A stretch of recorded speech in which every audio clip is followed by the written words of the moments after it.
yeah, guys, post comments. This is a bit of a an open one. Getting Troy back on. And obviously, you've got comments for him, how he's been dealing with the lockdown. And for myself out in Brazil, in Rio, if you have comments and questions. The reason I'm kind of ghostly is because I've caught COVID. So myself and 4 or 5 of the guys that were out with me have actually caught the Brazilian strain. And that's why you're seeing the ghost of Tusk. COVID has eliminated my body. The first posthumous live stream. I know, but I'm sitting in a nice, you can see I'm sitting in a nice kind of very anti-Brazilian style brickwork, sofa, high nuts on the table, a pack of cards, and me floating above it all. Disembodied Tusk, exactly. Well, it's always good to have your nuts on the table, isn't it? Them nuts on your chin. By the way, just one other thing. You know, if you click on the comment, you know, you can put comments onto the screen as well, if you fancy it. Ah, okay. So, show. You put show. Yeah. Floating head from Jack. D. Rams. I'm hoping that's short for Ramesses Revenge, my favourite ride from Chessington World of Adventures. Tusk looks like a hologram. Yes, that's Brazilian COVID. That's what it does to you. Nathan, disembodied Tusk. Again, Brazilian COVID. Nathan, ghost of Tusk Pass. Again, COVID. So if we got any other questions or comments as we go, please ask away. For those of you tuning in, I've got COVID and it's turning into a ghost. That's one. So how are you actually feeling now? Are you feeling sort of all right, or it just knocked you a little bit? That was it. So for 2 days, about 2 weeks ago, I was completely knocked out and just not like in a bad way, but just very tired. Like you've had a really heavy week of work and you're just, you know, you got that feeling where you relax in a bath and you just don't want to leave maybe a glass of red wine or something. And about 10 days into the symptoms, I did one of those rapid finger prick tests, which came up as negative. And a few other guys who have since tested positive for Brazilian COVID in Rio with me have had them as well. So I wouldn't bother with them. If you're thinking about getting a test, they're notoriously inaccurate because they all showed up as negative. And then we all have PCR tests, which are the jabbing out, the swab up the snout, and that was positive. And Jesus, compared to Mexico, where it was a walk in the park to get PCR, Brazil, Rio, they take no prisoners. She came towards me, gripped my face, and was just jabbing it in my nose, jabbing it in the other nostril. I was bleeding from both nostrils. They don't muck around. Jesus. That's pretty hardcore. Yeah, but it came up as positive. And I was actually, the whole purpose of it was to see a girl who was with her parents, and she was like, you have to show me about a PCR test because the rapid antigens are notoriously inaccurate. So I got it done, and then the whole popped up for COVID. So I couldn't see her anyway. What I will do is get something called an antibody test, which is 2 weeks after you first showed infection, so first showing symptoms, which for me was just a cough and a burning nose. You start to produce antibodies, and you should be immune for a period of time. And there should be a blood test I can do in the next few days that illustrates that. So I'm back in the clear. I've survived Brazilian COVID. Hello, Ian Small. Living rent-free in your head. All right, lads. Any projectile ejaculations in Brazil since you're in there? Yeah. Well, quite a few, you know. Yeah, good one, mate. Yeah.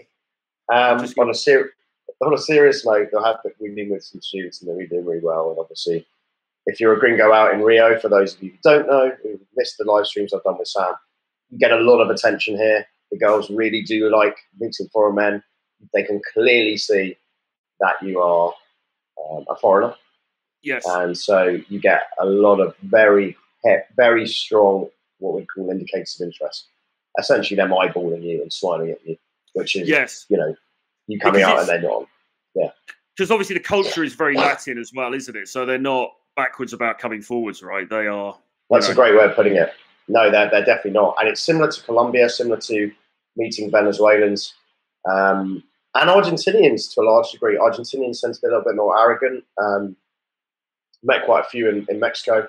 They have that Italian vibe to them where they think they're quite special. But they still, most places in Latin America, in fact, everywhere I've ever been, they really do stare. They make it very, very clear, very obvious if they like you.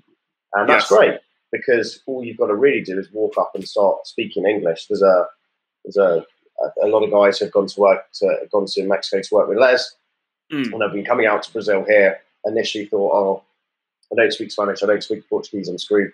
You really don't want to be speaking Spanish or Portuguese, even if you can, because you want to stand out as a gringo. And actually, in Rio, during New Year's, which is a big event during Carnival, you get a lot of Brazilian guys who pretend to be from the UK and Australia to get laid with Brazilian women. And so you often get ID'd and you produce your passport and they'll be like, oh, okay. So speaking in English is actually a very good thing. You almost want to overdo it and speak in a very posh, over-the-top accent, a bit like if you go to the US, you know, playing it up a bit, and all this nonsense. Are they into the myth of Englishness at all? You know, like the James Bond, the royal family type thing, in the same way? Yeah, they are. Okay, yeah. Bizarrely, they are. You wouldn't expect it, but they like to discuss themes. They like to, they like the whole James Bond thing. I deliberately play on that. They're like, what's your name? I'm like, James Bond. Or James Picanha Bond. Picanha is a type of steak they have here. So I often slap my own arse and go, this is Picanha, this is Brazilian Picanha. That never seems to get old. They seem to like that one. Very slapstick humour. But yeah, it's a great place. It's a shame you couldn't have come out, Troy. It would have been great to have you here. I would very much have liked to, or I would still very much like to. I don't know how much longer you're out there for now, though. You're not for too much longer. And obviously I'd have to quarantine somewhere to get into the country and all that, wouldn't I? So it's possibly... much longer are you planning to spend there now? So me and Sam got together yesterday. Cheers, mate. Glad you feel better. Oi, oi. Great comments coming through. Oi, oi. I'm going to be, so me and Sam sorted out our travel itinerary. We're going to be in Rio for another 10 days. Got some guys flying in. And then we're going to do a bit of a kind of a mini tour around Brazil. So we're going to go to a place called Recife, which is a big city, a few hours from here, a place called Minas Gerais, which is renowned for good-looking women who, and basically, they like to meet foreign guys. And we're going to end up going to a place called, I think, Fernando de Noronha, which is like this beautiful island. It's going to be kind of really tropical beach paradise vibes. But again, if any guys want to come out and join us in Brazil, you're more than welcome to come and join. Just send them an email, info@jamestuffs.com. And indeed, if you want to get in touch with Mr. Francis for coaching in London, because are you taking guys out at the moment or not really? Not right now, because we are still in this situation where I think it's frankly illegal. If day game wasn't underground enough, it's actually literally been made illegal. But really, so you can't talk to strangers? Well, I mean, of course. The truth is people are still talking. I mean, there's loads and loads of people out on the streets. People are it's a very different atmosphere now than how it was last year. Because you remember last year, it was just bloody awful. It was like a meteor had hit London and it was just nothing, and all the blocked out shops and all the rest of it. And this time, everything's still closed, but the vibe is different. There's people are out and about, they're having coffees, they're walking around. You see people in the parks and, less in central London, but certainly places like Balham or Clapham or Stratford or, these sort of areas slightly outlying, there's just a bunch of people around. And, obviously use your own discretion. But if a couple of people just happen to get into a conversation, then it's unlikely, let's say, that the police are going to come in and, with their riot gear and sort of break things up. Having said that, on the next week, I think it's from the 8th of March, they're going to allow two people out to do exercise together, which is currently supposedly not allowed. So if you and a friend want to meet up and go for a run, you can do that. But then from the 29th of March, meeting up with other households outside is going to be okay.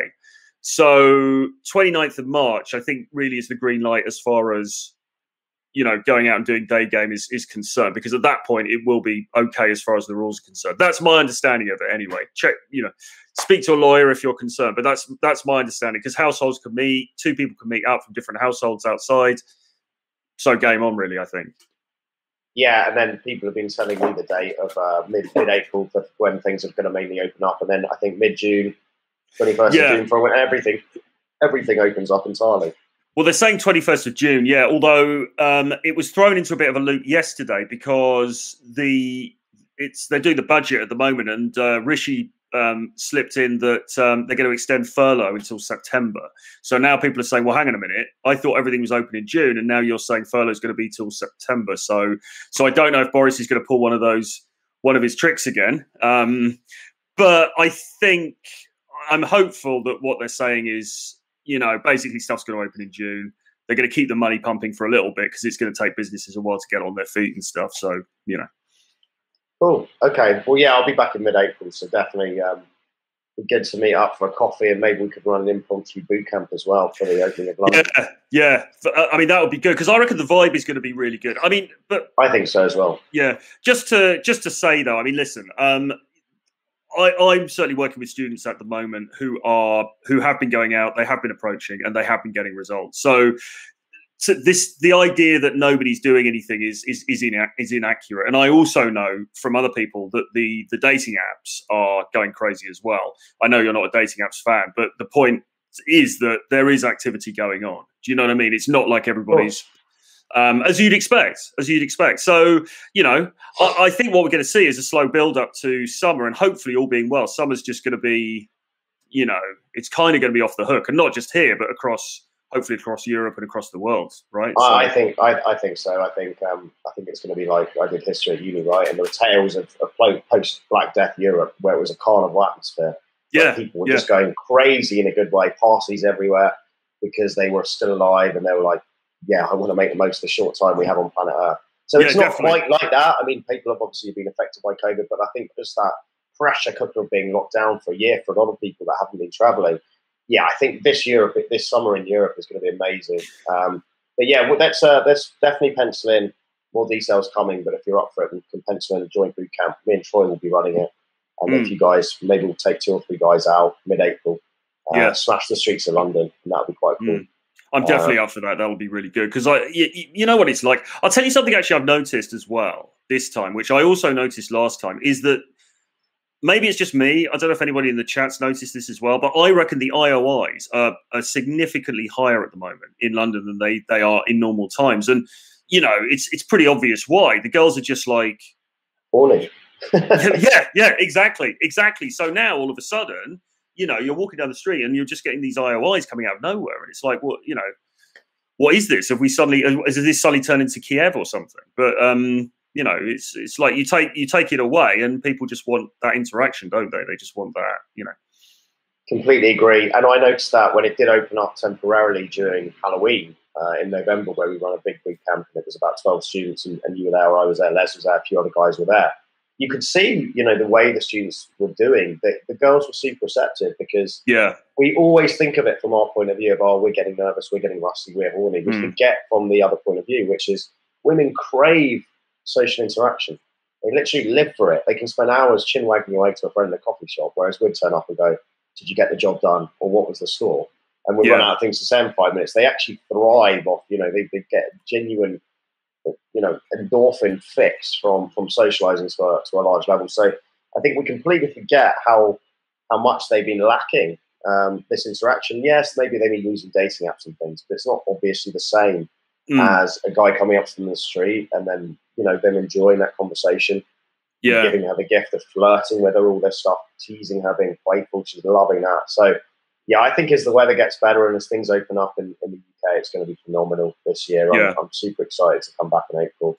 Even though I'm only back for a few weeks. But there's a jam-packed schedule as well for the actual for summer in Europe. I'm going to be in June in Turkey for about a month, and then July, Russia, Sochi, Moscow, and St. Petersburg, and then in August, Batumi Beach, which is Georgia, and Finland as well. So there's going to be some really, really cool spots to go to.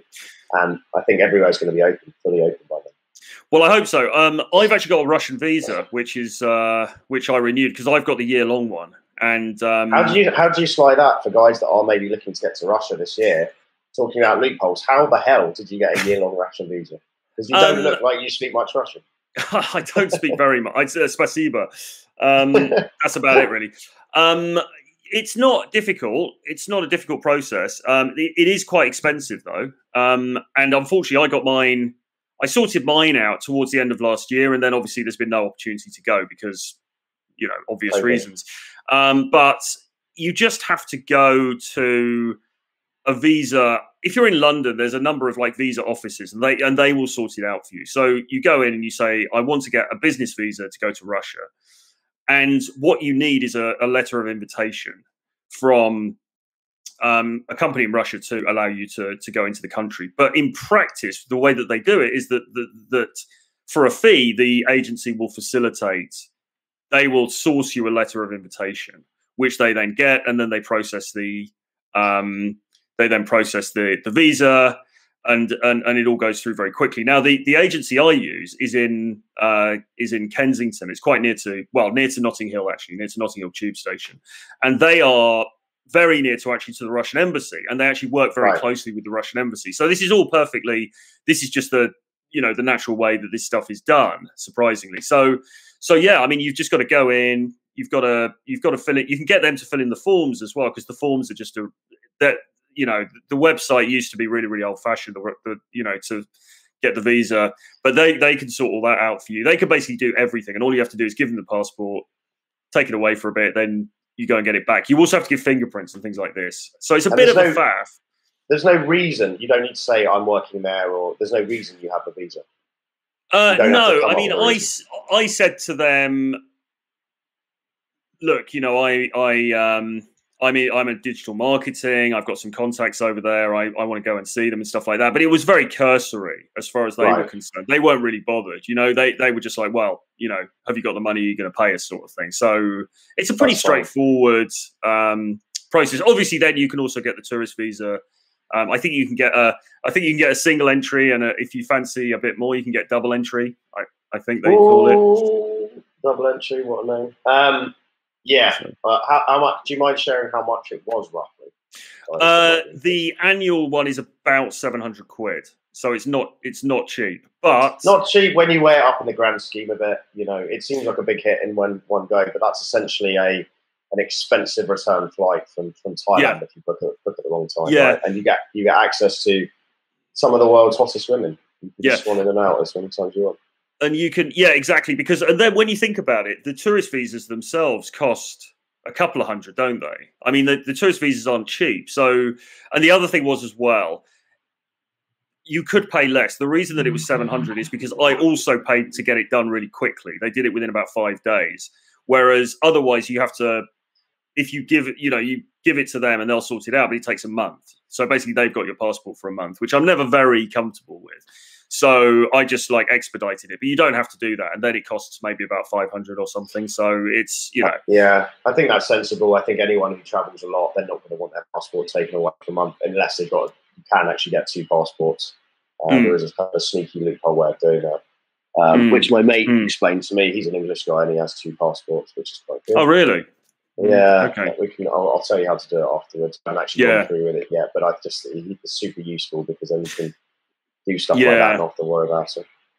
Let's go through some. Sorry, go ahead. I was just going to say, unfortunately, Russia, I believe at the moment, though, is still closed to flights from the UK. But I think they're reviewing it in the next week or so. So hopefully they'll open that up again. I think they probably will, because I don't think they're quite as well. As far as I understand it, inside Russia, it's all open. So yeah, my friend was down in Sochi last summer. There's an English guy who speaks fluent Russian, guy from the north, Preston, I think. And he's got a really interesting story, actually. Went over to St. Petersburg to study just something different, wanted to study in Russia, learn Russian, and then randomly got a job thinking he was homeschooling kids, but actually didn't realise he was working for an oligarch. So he gets paid some astronomical fee to homeschool these kids, but he basically just jumps around Russia. He went down to Sochi and instead of just shooting it was like shooting fish in a barrel. He's the only foreigner there. So he was deliberate, even though he speaks Russian, he was deliberately speaking in a strong English accent to attract attention. And Sochi, for those of you who don't know, is like the Russian Ibiza. It's just full of fucking stunning Instagram Russians on holiday, all looking to get loose. So I think, that's on the destination list for a boot camp this year in July. I'm super excited for it. But yeah, hopefully we can definitely collaborate. If we can time our dates for when we're both going to be there, that'd be cool. Yeah, because I've wanted to go for a while, but obviously with all of the stuff that's been going on, I haven't been able to get over there. So and I got caught as well the back end of last year, because I also had a visa that ran out last March, and then I was going to go. I was thinking, well, I can still go for a couple of weeks in February or something, which obviously would be really cold, but whatever. I mean, it's still a cool thing to do.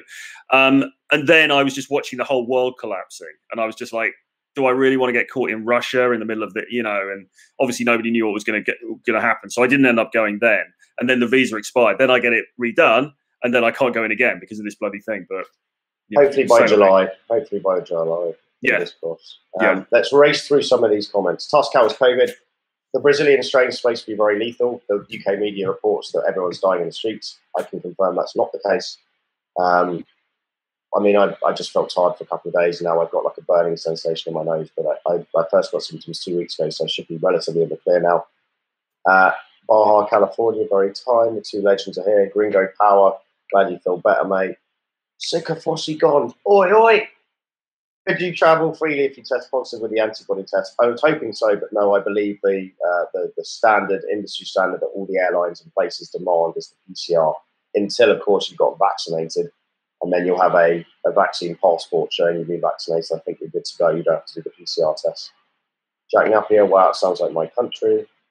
My Texan cowboy accent right there. How about I try my Sean Connery accent since I'm Scottish? I'm not sure where this conversation is going. Good vibes. Okay, so the question about Brazil. Tusk, have you ever gained any British Euro girls in Mexico, Brazil? That's a really good question. I don't tend to be drawn to British women, full stop. But ironically, if I do meet a hot one on holiday, it is different. Because it's kind of novelty for me. And I don't know, it's almost easier, I'd say, than getting me an English girl in London, because they're on holiday and they're often, if it's a really random place, they're quite excited to meet another British person, even if it's for a chinwag to complain about the weather, saying it's too hot rather than it's too wet. Or, oh, have you found a place to buy a decent cup of tea? Just the standard bullshit. Have you had any experience with that, Troy, meeting English girls in random countries? Yes, I have. And yeah, you're right. It does definitely sort of oil the wheels, because I'm exactly the same. You know, it's like I haven't seriously dated an English girl for years, and it's not something I aspire to do. Do you know what I mean? And you always get that slight sort of like, if you're doing day game and you open her and she's English, there's always that slight kind of feeling. But yeah, when you're out and about, though, when you're in different countries, then it gives you that commonality, doesn't it? It's like, oh, we're both here, and this is this weird place. So yeah, I have experienced that, yeah, for sure. And it can, you know, you can get in some quite good situations with that, I think. I think so as well. We had a comment here. Try and do this. I'm muting this StreamYard stuff. Thanks for the stream. I tried mailing info at Tusk a few days about a program. Yeah, you got the email address wrong. It's info@jamestusk.com. So yeah, try and resend, include your WhatsApp, and we can have a chat. Would you get the vaccine for travel? Yes, I would. Tusk, would you ever collaborate with Tom Torero? Do you guys have a similar style and vibe? Yeah, he taught me back in the day. He bumped into someone I knew, and then he said hi through that guy. So I tried emailing him, but he seems to be off the grid. I can't get hold of him. But I would like to do a collaboration with him, because yeah, him and a guy called John Matrix, they took me for that. You know, the first ever training I did with a company called daygame.com right back in the day. So it would be good. Do you still do any collaborations with him, Troy? Well, I haven't spoken to him for a while, and I think it's because he's taking a bit of a hiatus from doing content about in this field, to be honest. He's been doing it a long time, hasn't he? I mean, yeah. You do go through cycles of getting a bit bored of it all, which I can completely understand. Yeah. So I think he's off doing his thing. As far as I know, he's fine. I had a brief message, with him a couple of months ago. That's about it. Yeah, I think he's just doing his thing, but I think he's just taking some time out from content creation and all of that. So yeah, be very glad to catch up with him again at some point this year, though. Hopefully, so see that he's all right and everything. But I think he's doing fine. So, hi James, what do you think about recent shifts in online dating compared to pre-COVID? I don't know, Troy. Have you been doing any online dating? Would you recommend guys be doing it? I haven't, but I know. I know actually a girl through some friends who's doing some online dating, and she is just, she's not backwards in coming forwards, let's say, and her online dating throughout the whole thing has been pretty prolific, and this is what I was saying before. I mean, of course, scratch the surface, and people are just doing stuff underneath, and it's all like getting Ubers round, and oh, you look nice, come round later, let's watch a movie, blah blah blah. The guy comes around. It's definitely all happening out there for sure. But I don't know, when he says shifts in online dating, does it? I don't know. I mean, the only obvious shift I can see is that it's moved more online just because all the clubs are closed and there's nobody on the streets. But I think as soon as things open up again, it will start to revert back. Yeah, it'd be interesting to. I mean, I spoke to a guy called Playing with Fire who does a lot of online dating focused stuff. I don't know. I'd like to hear from. I didn't ask him this question, but yeah, I'd like to ask someone who does it a lot, who's successful. Maybe not even a pickup guy, just a guy who's doing it in their spare time and have used it for a long time. How much the last year has changed things, whether it has made it harder to date online, or whether it's just kind of actually been easier because everyone's forced to go online. I don't know enough about online stuff. I don't use it enough to know. I do suggest guys supplement with Tinder maybe 10% of the time.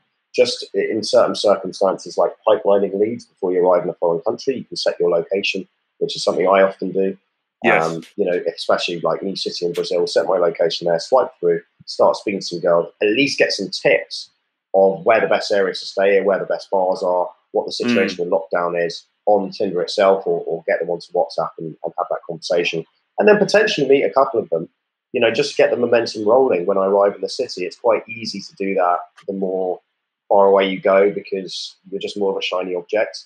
And yes, it is the case that I've only ever been on about 3 Tinder dates. I've probably done about 60 in my life, and only 3 of them have genuinely looked like the photos, or been as hot as the photos make them out. So there's many pitfalls in my opinion to online dating, but there are circumstances to use it occasionally as well. Fundamentally, the thing that everybody says is that, and I think I'm sure you go along with this as well, is that the quality you get is just never going to be as good as you can get through cold approach. Why do you think that is? Do you think the competition is just stiffer, the threshold to entry is lower, so it's just harder to scrabble for these top girls, or they're not even on the apps? Or why would you say that? I think it's all of those things, and I think it may also be a little bit to do with the algorithm. And the reason I say that was because I was chatting to Jack Napier, who's actually in the chat here. He's a content creator as well, the other day, and he said that he had just started doing Tinder Premium or something like that. You know, just experimenting with paying a bit more money. So and he was saying that his results and the girls that he's matching with have now got better. So what it seems to suggest is that the algorithm is constituted in such a way that you kind of get a bit, unless you're giving them more money, you're kind of getting shadow banned a little bit, or you're getting sort of like pushed down in the algorithm. That would make complete sense. I think that would make complete sense. I'm not sure if that's different from the one I've got, which allows me to, I think I pay £100 every 6 months and then I can passport around the world. I don't know if that's a different one again from that. Yeah, or that's the same one.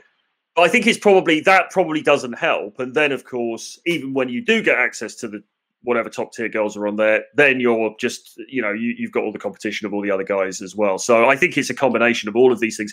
Plus, as well, I just genuinely think that when you do cold approach, when you run up to the girl and you open and you just start a conversation with her, you definitely gain a few points, I believe. I think so.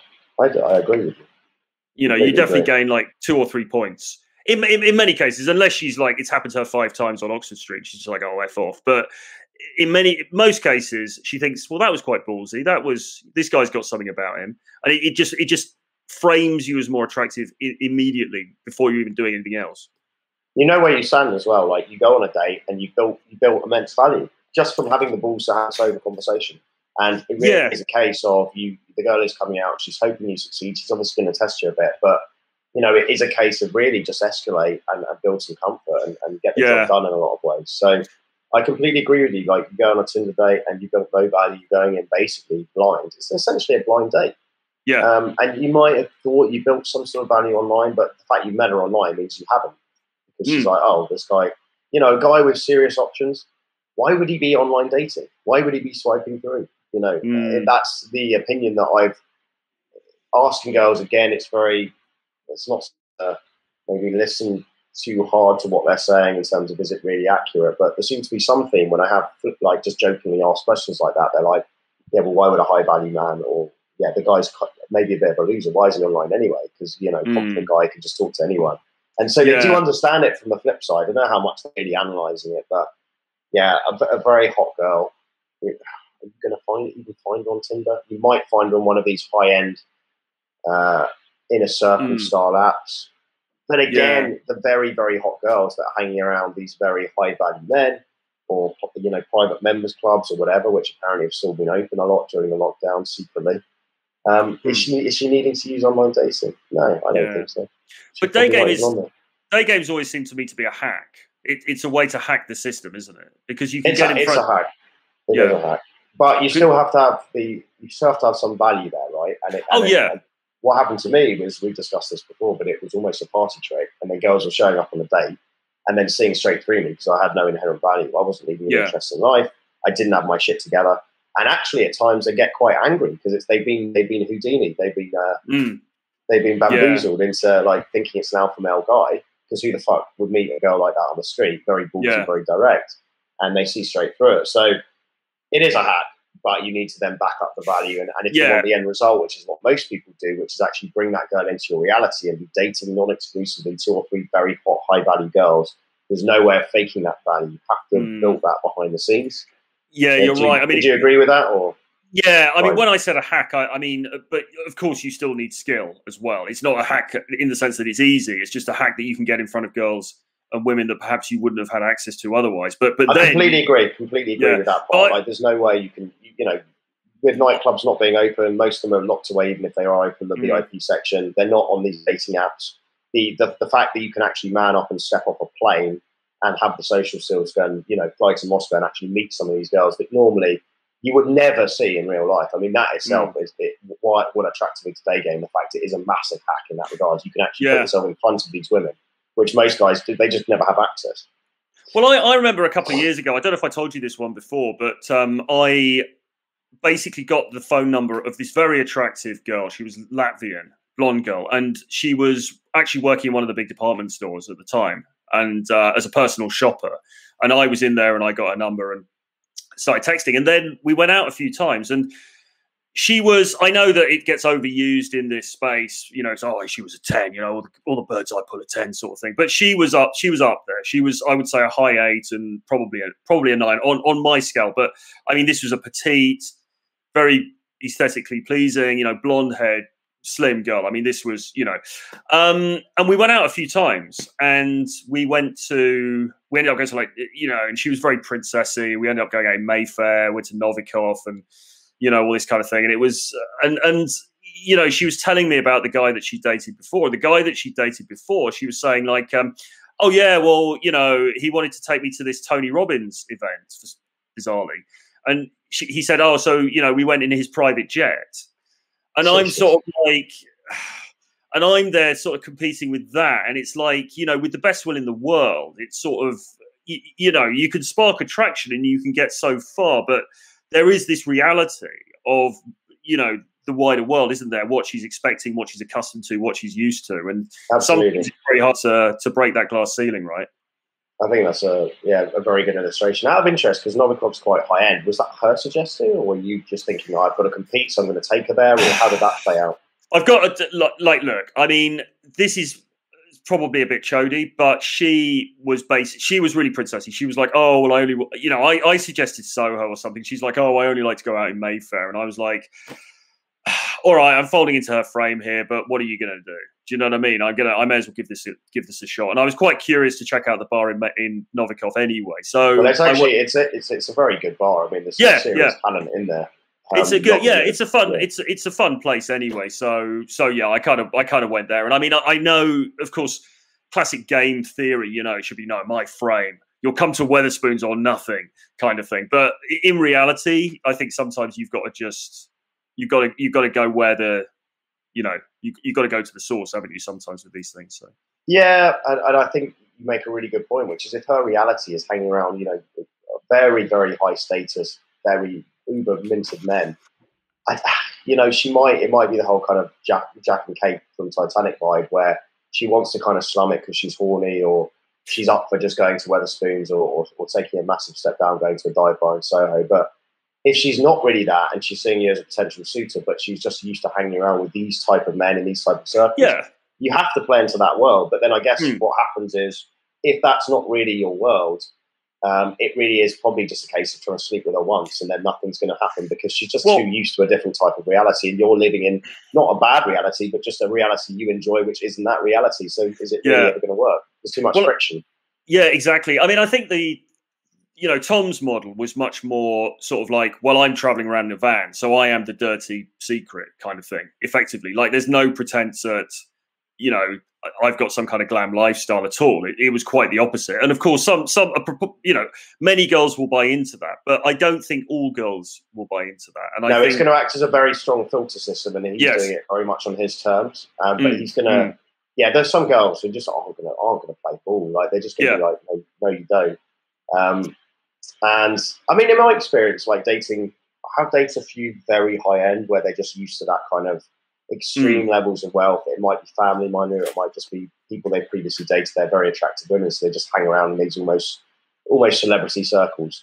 And there tends to be eventually just too much friction between me and her. And it might be a case of I sleep with her a couple of times, but I just don't think there's enough in common for it to be anything more substantial than that. And it's no one's fault. It's just friction.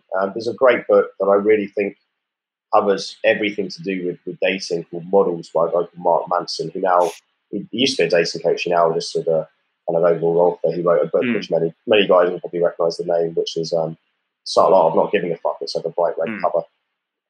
But he talks about friction and the fact it's not really talked about in the dating industry. But when you've got two people of very different interests, maybe different ages, from very different parts of the world, however hot the girl is, it's just not going to work.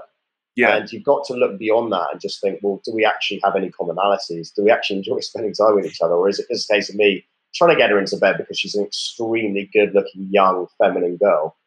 And that's okay to do that, but I think there's a realization that you can't cling on to all these type of women, that you can't date them necessarily because there's just not enough there. There's not enough commonalities in who you are. Yeah. The demographics are off. Did you agree with that or not really? Yeah, definitely. And,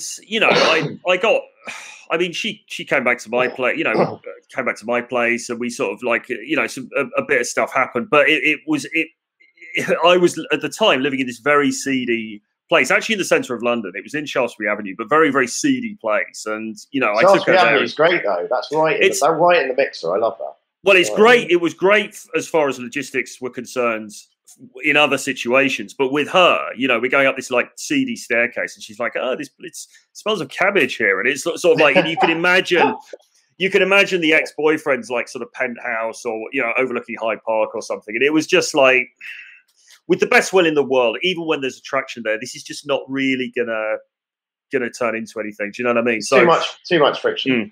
Yeah. But whatever. I mean, it's just part of the game, isn't it? How do we get onto that out of interest? I forget. Yeah, I think there was a reason for it, wasn't there? It was one of the questions, possibly about. No, not about dating apps. But the thing is, I mean, just to circle back on that briefly, I mean, I do actually like those high-end venues, though. Sometimes, I do like. No, they are, and we've talked about this as well. But Mykonos and stuff like that, Yeah, look, some of the hottest girls you're going to meet are going to be attractive. With money comes beauty, and some. If you really want to test yourself against the world's hottest, don't just fly to Moscow. Don't just fly to St. Petersburg, Kiev. Speak to me or get in touch with me, because I know promoters and quite high-end guys in these areas deliberately cultivated those links. And you can go to places that are high-end within these cities, right? So they're renowned for their beauty anyway, but then they're high-end within these places. And yes, the girls, you're going to get a lot of gold diggery vibe birds. You're going to get girls who are quite arrogant. But if you want to see real beauty, then go to the high end within a place renowned for beauty as a whole. And I've done it in Brazil. So I'm living in a place called Leblon. But a few in years gone by, we've gone to places where you're paying quite a lot of money to get in, from Brazil particularly, and the ratios are through the roof. I mean, you're literally like 70% women. They deliberately put it like that, but they are stunning women. It's not like there's like not an ugly person in there. Well, not a girl at least, and it's another level. So you can get very niche down within these places, and it's not necessarily where we'd hang out, have a coffee, but in terms of if you want to go and gain extreme beauty, I agree. Like private members clubs like Annabelle, stuff like that. Try and develop these social networks, these links, because with especially nighttime venues, you need access to VIPs. You need these exclusivity. connections, because that's how you access the top tier if you do enjoy a bar game the night. It's not just walk into a random club. And the other thing as well is that you don't know, you've got to put yourself in the game. You know, you might think, well, I got to go to this high-end venue and it's just not in my social sphere, and it's just, you know, it's out of my league effectively. But that's not necessarily the case, because I had a period when I was going to a lot of those high-end clubs, specifically to do game, and you'd walk in and you'd be surprised. You know, sometimes, I remember one time I was probably like, where's the place that Prince Harry and all that used to go? Not Movida, the one near opposite the Ritz. I know what you mean. Mahiki. And you know, you're in there and you're having a good time and whatever, and then suddenly I'm getting these IOIs from this absolutely gorgeous girl in there who was obviously a very high-end girl, and it's like, if you don't put yourself in the environments where these women are, then you're never going to get anywhere. Whereas if you do, you'll be surprised what comes to you actually without even very much effort. You know what I mean? But just by putting yourself in. Yeah, you've got to be in the game.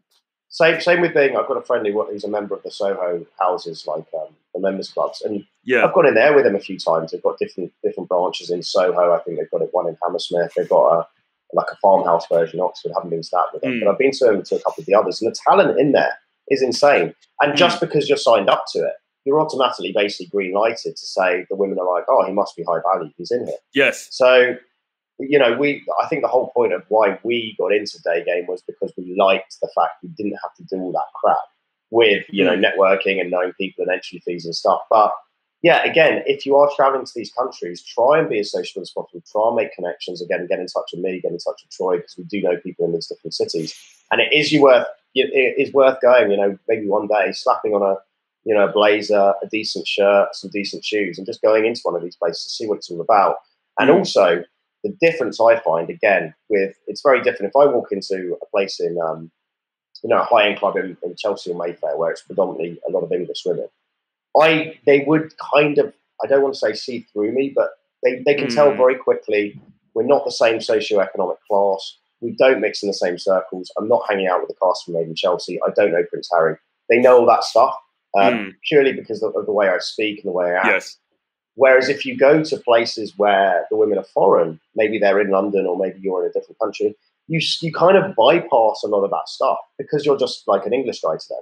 They don't really understand the concept of class systems, and you don't understand the concept of their class systems.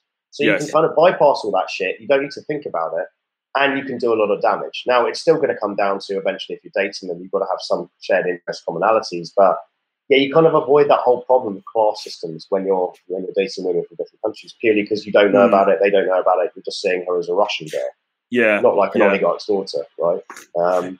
Although, you know, the other side of this, of course, and this is how we got into it, wasn't it? Because I was saying, day game's a bit like a hack because it allows you to get in front of these, you know, different women from different sort of social sectors.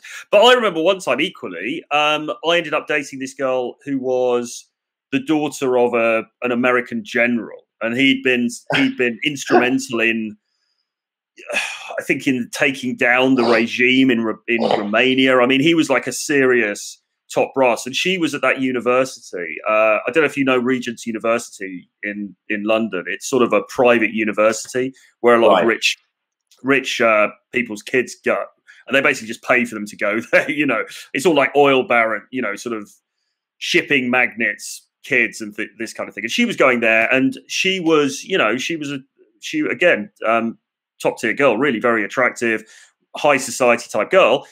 At the time, I was living in this dodgy place in Bethnal Green, and I remember her coming over there, and you know, and she was happy to like slum it for a while. But because sometimes they want something else, you know, sometimes they want something outside of their social remit as well. So that's the other side of this. Yeah, very true. And again, putting yourself in the firing line, you never really know. And you might meet that odd girl like you met, where actually she's not arrogant. She's come from family money. She moves in very high-end circles, but she's just actually quite grounded, quite down to earth. Doesn't really give a fuck about that.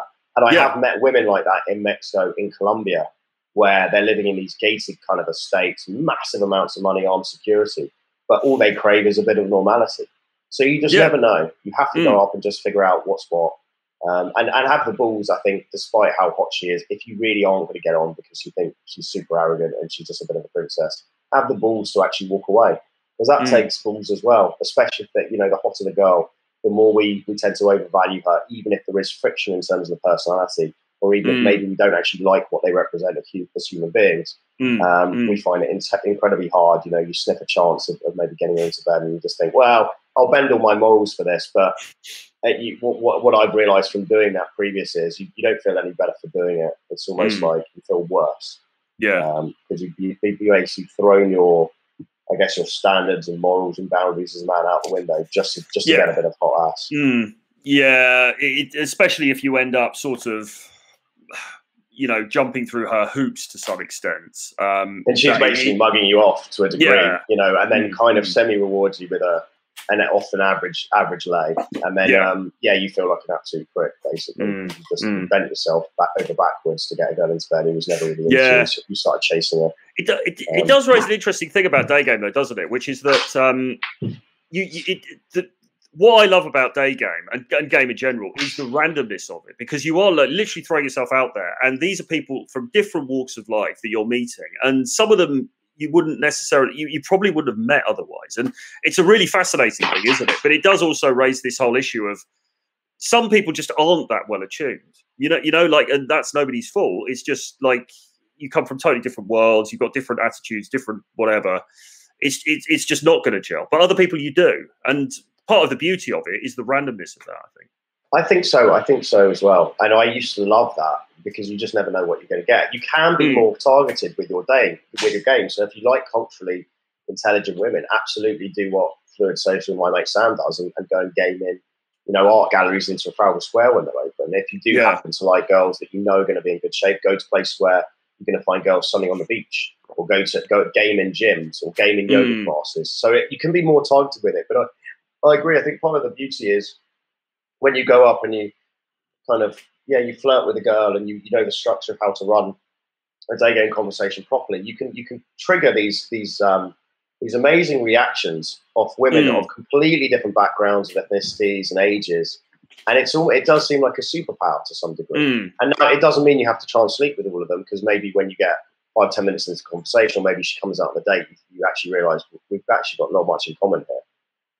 And then it's about kind of making that judgment call. I'd say at the beginning, what I used to do was it didn't matter to me at all. It was just about getting the girl into bed. But now, if a girl's turning up on a date and we just aren't gelling, I am willing to walk away, which I don't think is the easiest thing to do. It takes time to cultivate that, because again, most of us are coming from a position of extreme neediness, and it takes a while. It takes years to get out of that. And adjust, and we're still liable just to jump at girls, even if we don't get on with them just because they're hot. It does. I think you're right. I think after time, it does get slightly easier, doesn't it? Where it's a bit like she really is a princess, and this is really not. You know, this is just annoying to have to deal with. And actually, if you've got enough options, in Brazil, where I am now, again, it's very easy to date women.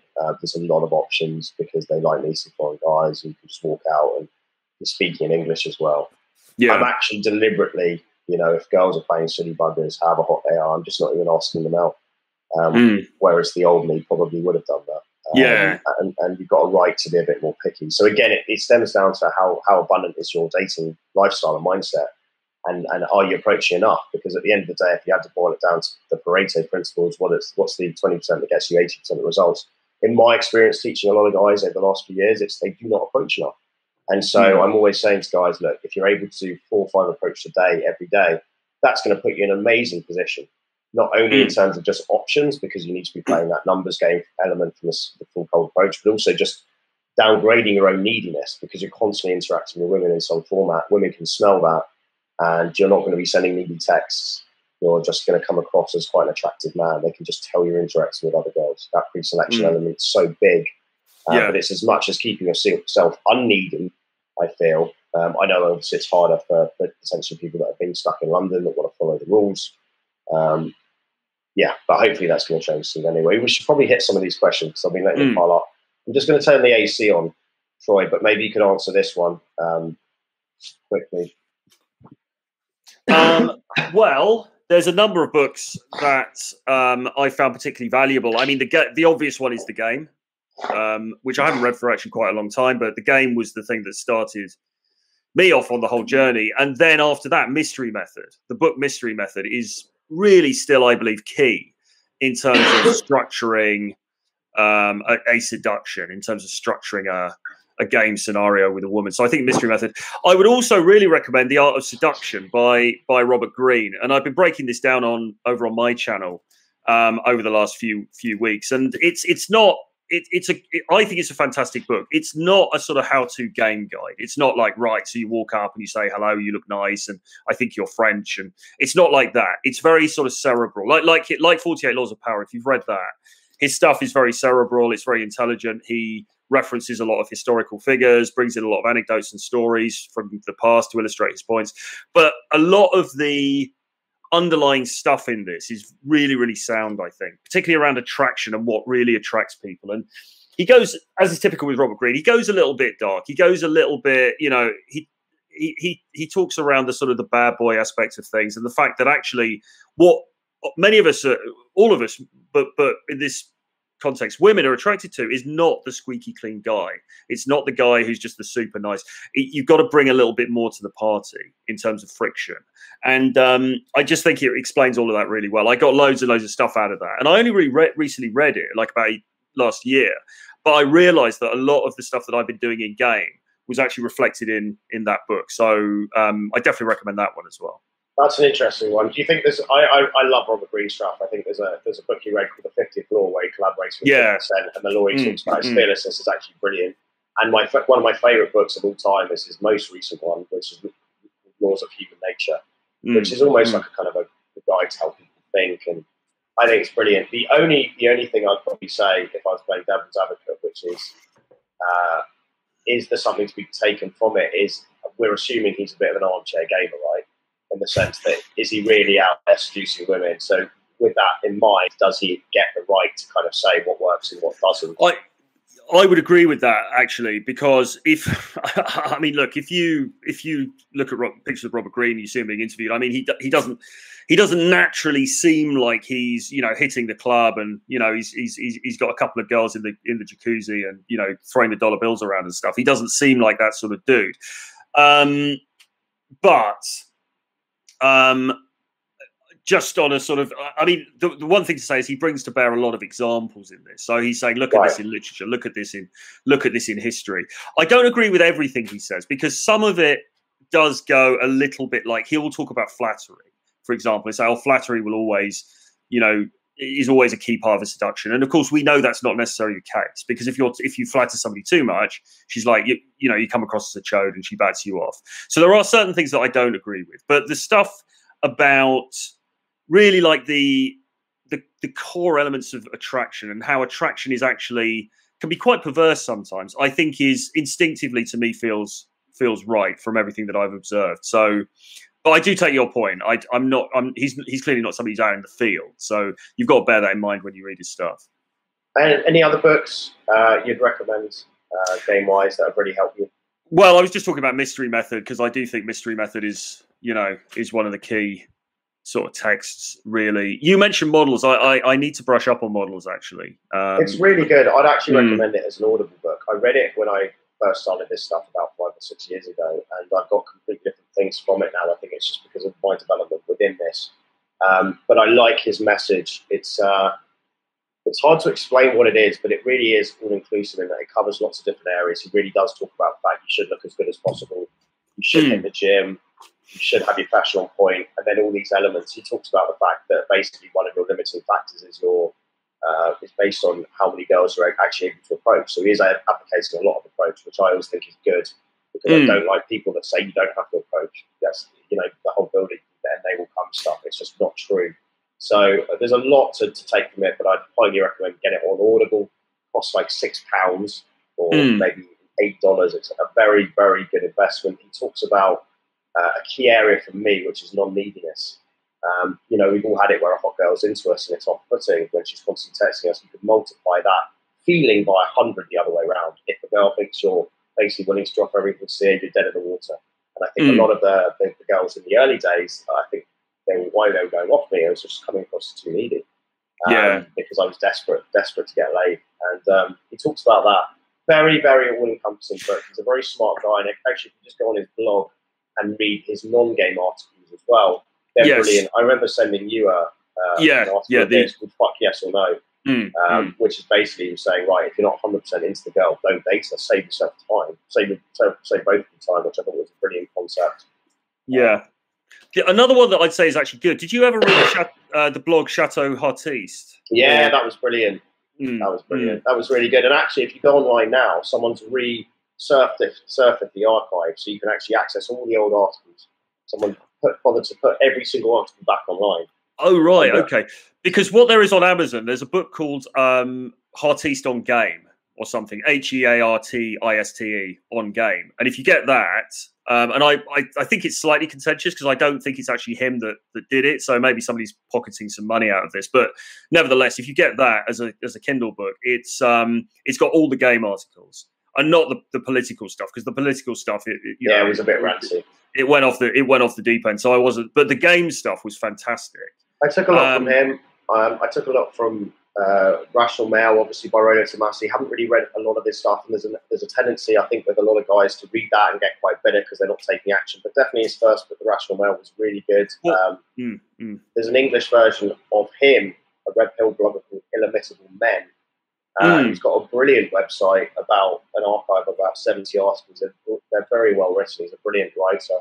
Yeah, I took a lot from a guy called Good Looking Loser, where he talks about looking as good as possible.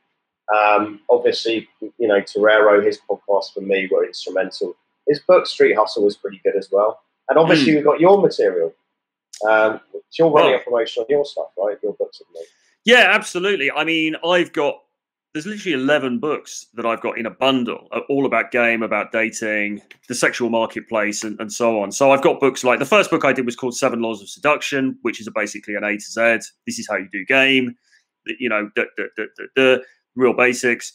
I then went on to, I've got a book called How to Be an Arsehole, which is about the sort of dark triad stuff and how to bring out that sort of inner bad boy. Chateau Artiste-esque, isn't it? Because he talks a lot about arsehole game.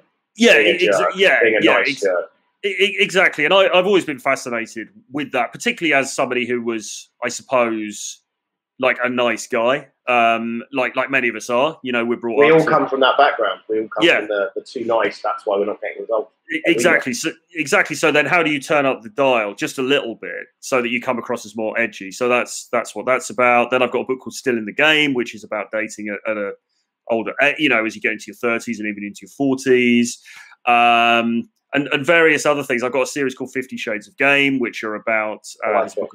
There's a book about BDSM clubs in there. There's a book about sort of swingers and sex parties and things, and then there's a book about strip clubs. If you go to strip clubs, how can you meet girls there? That's brilliant. So, yeah, I was hoping to come at some stage with you to Torture Gardens. Yeah, you wearing our leather harnesses. Absolutely. Well, mate. I mean, hopefully, as and when things start to open up again, maybe we'll get the chance. But or even we can go to Berghain, try and sneak our way through that guy with a massive face tattoo in Berghain and violin. Massively. Well, I mean, again, fingers crossed Berlin's going to start to open up again, because there's loads of crazy stuff going on there. But anyway, you can get all of that in a bundle called Renegade Dating Blueprint. It's only $39, so I'll leave the link. We'll post the link below, and guys go over and do that. And you've been writing for a while, so definitely vouch for your stuff. Yeah, cheers, man. No worries.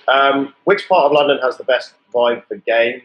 North, south, east, west? Well, the beauty of London is you can really pick and choose depending on the type of girls you like. So if you like more of that kind of alternative rocky look, you can go to Camden. If you like, I like Soho for game. I think you get a really good mix of people. If you like your Russians, your high-end women, go to a place like Green Park, Mayfair. On a Saturday night, you're gonna find girls like that. I think you can be very, very specific, very tailored, can't you, depending on what your vibe is. So it's about figuring out what you like and then going to these places. Yeah, and of course there's East London as well. So you've got Shoreditch and parts of Hackney. Shoreditch always a safe pair of hands. Again, if you like your more kind of alternative women. But again, like we said, sometimes it's nice just to kind of, on a hot sunny day coming up in London in summer, don't restrict yourself to one area. Get yourself up early, meet up with a couple of mates, and just do a day where you just jump on and off the tube and go around different areas: London Bridge, Soho, Covent Garden, Sloane Square, and just be gaming the whole way. You can have a brilliant day. Stop for a pint at some stage, in the sun. Because I suppose one of the things about London is that it is very tempting just to stay on the sort of the golden day game triangle or whatever you might call it, with, you know, Covent Garden through Leicester Square, Piccadilly Circus, up to Oxford Circus, down Oxford Street, and then, you know, that sort of circuit. And that's what most people, I think, do. And I think what we need to emphasise is, as things open up, we want to be trying to encourage guys not to do that, because that's where everyone goes, thinking, I have to be on Oxford Street, that's where it all goes down. Where it's not the case. If anything, you're going to get girls saying, right, I've been stopped 5 times, what the fuck's up? Right? Yeah. And London's a big city, like 10 million people. Branch out, mix it up, be creative. Well, exactly. Well, I mean, the good thing about day game is you could do it literally anywhere. So, you know, I've done approaches in Crystal Palace, in Croydon, in Hampstead. I mean, it doesn't, you know, it's you don't have to just be on Oxford Street to do it, but you have got the foot traffic there. So, you know, you've got to weigh it up. Are there any particular favourites for you, Troy, where you tend to go? Well, I mean, in saying all of that, I do tend to default to the West End just because of the traffic, particularly if I want to go out and do a certain number of approaches. But then, for me, the whole point is to have the skill set down so that you can just then kind of do it anywhere. So then you might have to go to, I don't know, Earl's Court to go to meet a friend or something, and then you see a nice girl outside Earl's Court station and you just do it there. So ultimately you want to get to that place where you're not going for a deliberate trip, you're just doing it wherever you happen to wind up. Yeah, and I think, you know, I miss personally gaming in London, because I haven't really done it. I taught a Halloween boot camp with myself and Les in November, but I haven't done it for any period of time for the last few years, because I've just been travelling, and typically in summer I would be elsewhere, because the whole point was to learn game in London, and I started travelling with it. The most fun I've had has been on the road. But there is something magical about London in summer, especially if you understand cold approach. And it's just, it's hard to explain, but it's an intoxicating place. You do have lots of options. And it's, yeah, I mean, we're both from the UK, so there is just something to be said for it, isn't there? Especially in my position, where I've been off kind of gallivanting around foreign lands for a while, coming back to the UK. I have friends there, have family there. And there's just that nostalgic vibe where this is where I learned this stuff, and it's just beautiful to be back again. I saw you and Sam talking about that the other night on one of your streams, actually. You know, the beauty of game in London in the summer, and that sort of anonymity as well. That sense that you know, everybody's from a different place. Nobody really, you've got that anonymity, haven't you? Absolutely, which is really good. Well, unless you're charging around Oxford Street, and then you're probably going to, if you're me or you're probably going to get recognised. Hopefully not by women. Luckily, it's not. I mean, as much as it'd be nice for this to be a bit more mainstream, it's actually pretty good. I think the viewership on my channel, female viewership, is like 0.2%, which is great, because it means girls don't recognise me. You know, guys will come up and be like, "Oh, Tusk, you know, I like watching this video. It's helped me do this." And that's really humbling for me. I really like it, but I'm glad that women don't recognise me. You don't. Date anonymously.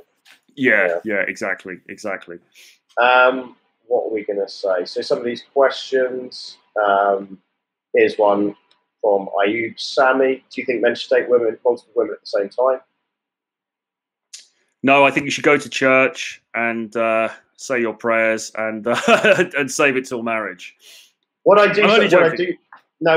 would say is it raised a relevant topic, which has been, you know, without going into personal detail, it has been on myself and Troy's radar for a long time, which is, yeah, eventually you're going to probably meet women, because you enter a different stage of life where you are more about the emotional connection. Then it comes to the question that we've had, and not just on a personal level, I get it from a lot of guys who are plus 35, which is, should I basically be sneaky? Should I kind of, you know, have girls in different positions where they maybe think they're the only one? And there's no right or wrong answer, but I would say eventually the more honest you can be with not only yourself but the people you're around and the people you bring into your life, the better. I think there is something to be said for honesty and integrity. And yes, it might piss off a few people if you're honest with them and you're telling them, I'm not willing to be exclusive, but in the long run, it will save you a lot of pain and hassle. So I do get that a lot from guys, like, should I sneakily date behind a girl's back? I've been seeing for a long time. I'd say no. I'd say probably it's better just to be upfront and honest. Yeah, I would agree with that. in practice, it hasn't always worked out like that for me. No. But I think that's what you should do. We have ideals, don't we? Yeah. I think that's what you should do, and I think that at some point early on, especially if she starts to say what's happening, what is this, what are we doing, etc. I think you've got to then sit down and have that conversation, and you say, listen, I really like you, but this is the lifestyle that I'm choosing at the moment, and you can come along for the ride or not, and it's entirely up to you. But I think certainly that's what I would aspire to. Yeah, that honesty and openness. Easier said than done, as you say, though. But I think the question here is: do you think men should date multiple women at the same time? If you are entering game, and if you're not really where you want to be, if you need to work on your skills, meeting women, dating women, you haven't got that down, I would say, don't jump into a long-term relationship, an exclusive relationship. Practice dating lots of women at the same time to get a feel for what you like, what you actually want. A lot of guys, I guess, the ideal that I see guys that I've worked with and ending up with is maybe 2 or 3 different girls that they're dating non-exclusively. They all know that they're not exclusive with the guy. They don't necessarily know the specifics about the other women, but always you're living on borrowed time to a large degree, where eventually a woman is going to push for commitment, and then maybe you have to make that decision to let her go and then find another girl. So it's a constantly evolving process. There's no you get to that ultimate Elysium and that's the end of it. It doesn't work like that. Yeah, and equally, I found in my experience and in the experience of other people that I know is that it depends what you want to do. If you want to go game out, you get married and you leave the whole thing, then that's one thing. But what you may find is that you have periods where you're in a relationship, and so you take a step back, and then you leave that relationship, and then you're back into it, and then maybe you're dating multiple people for a while, and then you take a step back. So, like you say, I don't think it's like you reach this plateau and then it's like, right, now finally this is the answer. I think it's an ever evolving, dynamic process. Yeah, I agree with you. Troy, what is your boy Tom Torero up to these days? You actually answered this a while ago. I think you spoke to him. You said he's gone off the grid for a bit. He's just doing his own thing, right? Next question, hot and steamy. Should you bend your frame or lose it if the guarantee's delay? Well, we covered this earlier, so maybe watch back the replay. But we're saying in the early days, we're both probably guilty of doing this, where we're bending over backwards to get a hot girl into bed, even if we're not really into her personality-wise or she's giving us a bit of shit. These days, I'm the opposite. I did wingman a friend who was touring around Mexico with and was ending up kind of as the double date with girls I really wasn't into, but I was playing the good wingman and just kind of going along with it, but just distracting her or whatever. But nowadays, if I don't like fundamentally the person because we get on a date, we just find we don't gel, I will not try and get her into bed. I just won't date her.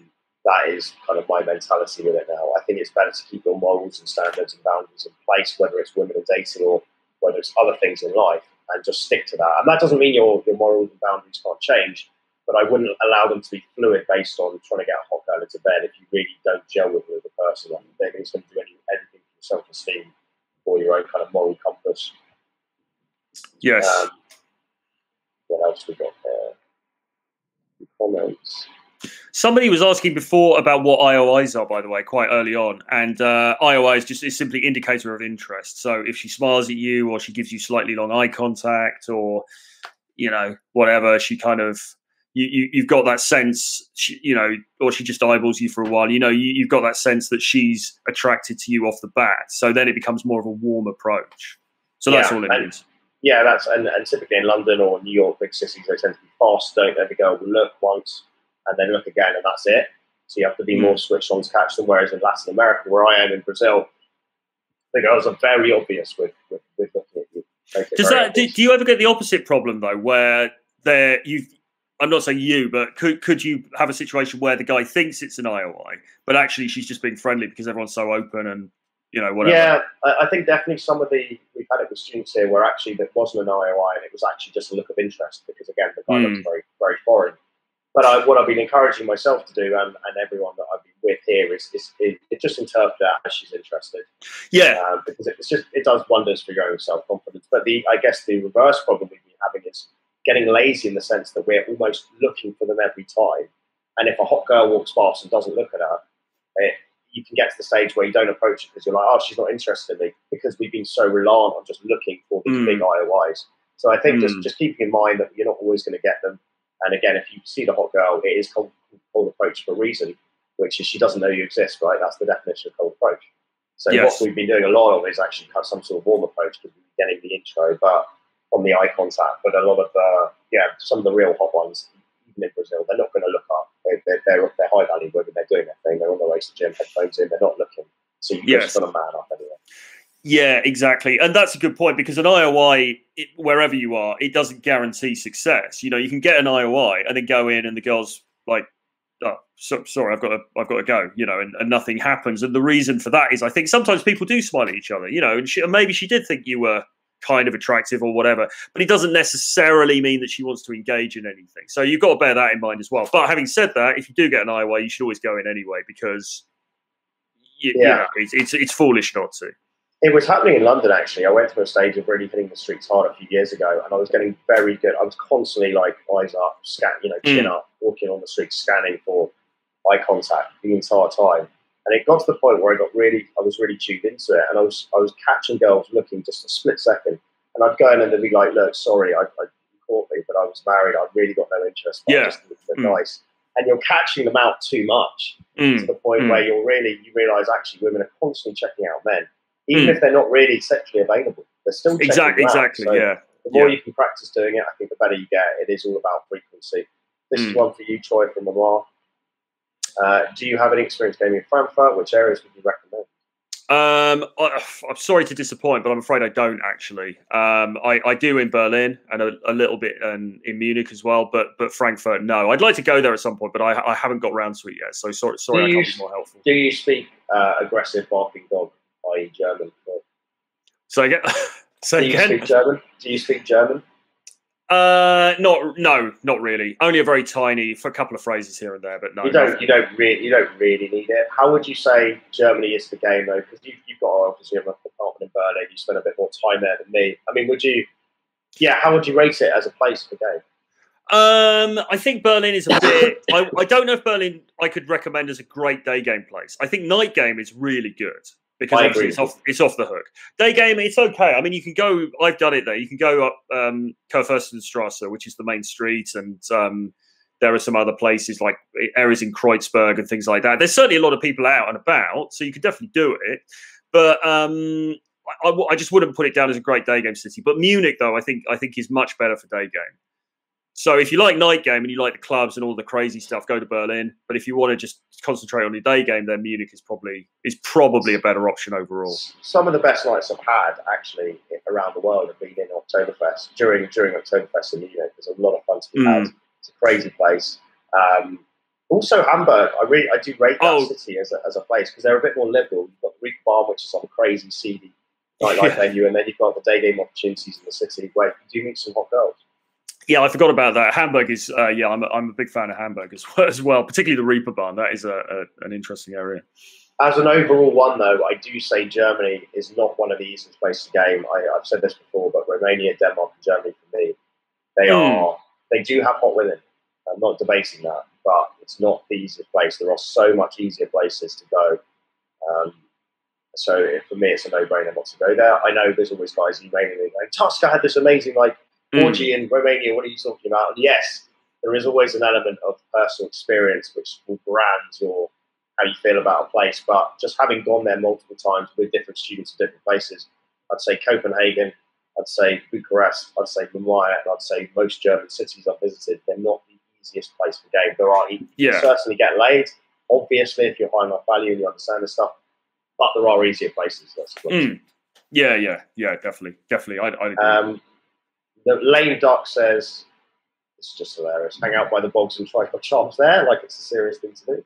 Although Silver Fox, who's works a coach alongside me in Vegas whenever I've been with him, that's where he stands. He stands by the toilets, just waiting for girls to come out. So maybe there's something to be said to that.